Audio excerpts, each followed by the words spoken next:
오늘은 연예계에서 공식 기독교 배우로 잘 알려진 탤런트 신혜라 집사님을 소개해드리고자 합니다. 집사님께선 1987년 드라마 사랑이 꽃피는 나무로 데뷔하셨고, 데뷔 당시 미국 배우 피비 케이츠를 닮은 배우라며 세간의 주목을 받기도 하였습니다.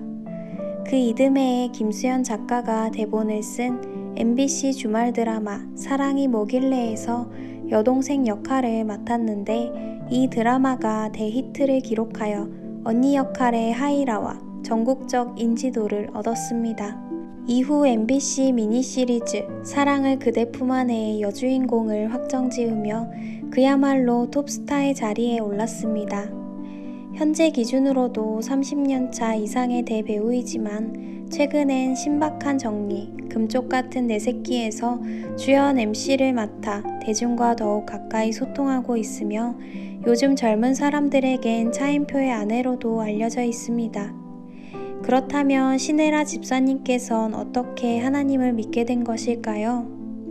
집사님은 중학교 2학년 때부터 교회를 다녔지만 하나님을 제대로 알게 된 것은 28살부터입니다. 20대 후반이 되도록 하나님을 몰랐던 이유는 말씀을 안 읽었기 때문입니다. 처음으로 기도 응답받은 게 임신 때였고, 첫 아이가 태어나고 스스로 심신이 얼마나 미약한지 뼈저리게 느꼈다고 하는데요. 산후 우울증이 겹치면서 아이를 낳아보고 키워보니 어머니라는 존재가 하나님을 의지할 수밖에 없는 존재라는 걸 깨닫게 되었습니다. 부모의 역할은 내 지식으로 아이를 키우는 것이 아니라 하나님께 맡겨야겠다는 생각을 하게 된 것입니다. 오늘은 집사님께서 자녀를 양육하시며 알게 된 4가지 원리를 공유해 드릴까 합니다. 가장 중요한 첫 번째 원리는 서두에 강조된 부분처럼 아이는 내 것이 아니라는 원리입니다. 자식은 여호와의 기업이기에 하나님의 방법으로 키워야 한다고 하는데요. 세상 방법을 따라갈 필요가 없다고 하셨습니다. 변치 않는 진리의 말씀은 성경이기에 성경을 읽어야 하고, 집사님께선 뱃속 아이와 처음으로 일독을 했다고 하시는데요. 성경은 우리 가족의 나침반과 같은 존재라고 표현하셨습니다. 두 번째 원리는 하나님이 나를 엄마로 택하셨다는 것입니다. 완벽한 부모는 세상에 없으며 완벽해서 맡기신 것이 아닙니다. 그렇기 때문에 나에게 맡기신 아이를 위해 눈물로 기도하길 원하셨습니다. 세상의 성공은 진정한 성공이 아닙니다. 목숨과 뜻을 다해 하나님을 사랑하고 내 이웃을 내 몸과 같이 사랑하는 아이가 되도록 기도하는 것, 그게 성공 원리입니다. 최근 집사님께선 자녀를 위해 이렇게 기도하고 있으신데요. 하나님을 사랑하고 이웃을 사랑하는 배우자를 만나 주님의 계보를 잇게 해달라는 기도입니다. 세 번째 원리는 가르쳐 지켜 행하게 하는 것입니다. 아이들에게는 하나님께서 주신 달란트가 있습니다.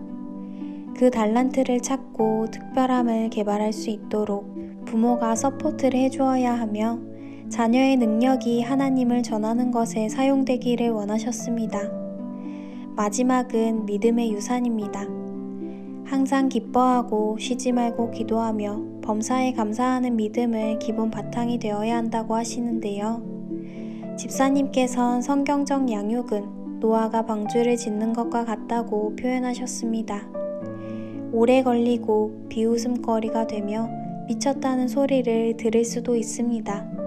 그러나 함께 방주를 지어가기를 희망하셨습니다. 구원이라는 약속이 우리를 기다리고 있기 때문에 그렇습니다. 오늘은 90년대 드라마계에서 한 획을 그으신 신혜라 집사님의 자녀 양육법에 대하여 알아보았습니다.